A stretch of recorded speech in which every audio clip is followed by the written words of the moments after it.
మరి నువ్వేదైతుందో ఇలా కాంగ్రెస్ పార్టీ నువ్వు ప్రైవేట్ లిమిటెడ్ కంపెనీ లాగా తయారు చేసుకుని తెలంగాణ రాష్ట్ర కాంగ్రెస్ పార్టీని ఏదైతుందో ఒక ప్రైవేట్ లిమిటెడ్ కంపెనీకి తయారు చేసుకున్నాగా. ఏదైనా పార్టీ సూచనల మేరకు ప్రభుత్వం నడవాలి, అది రివర్స్ గా ప్రభుత్వ సూచనల మేరకు పార్టీ నడుస్తుందా?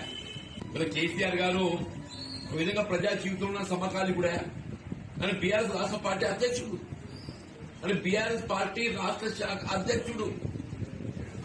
ఆయన వాయిస్ లో నాకంటే పిన్న, నన్ను అన్న అంటాడు, ఆయన నన్ను అన్న అంటాడు, నా వయసును గౌరవిస్తాడు. ఆయన ఇవాళ కాదు, ఆయన ముఖ్యమంత్రిగా ఉన్ననాడు ఏదైతుందో అన్నాన్ని కేవలం ప్రతిపక్ష పార్టీ శాసనసభ్యుడికి ఏదైతుందో ఉన్నా గానీ నాపై గౌరవంతో అప్పుడు జైతాల్ నియోజకవర్గ అభివృద్ధి కొరకు ప్రత్యేకంగా నిధులు కేటాయింపు చేసింది.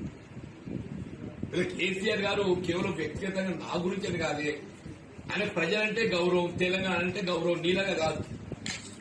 ఆయన ప్రజలంటే గౌరవం, తెలంగాణ సమాజం అంటే గౌరవం. ఆయన తెలంగాణ సమాజాన్ని ఏ విధంగా గౌరవించాలనేది కేసీఆర్ గారికి తెలుసు.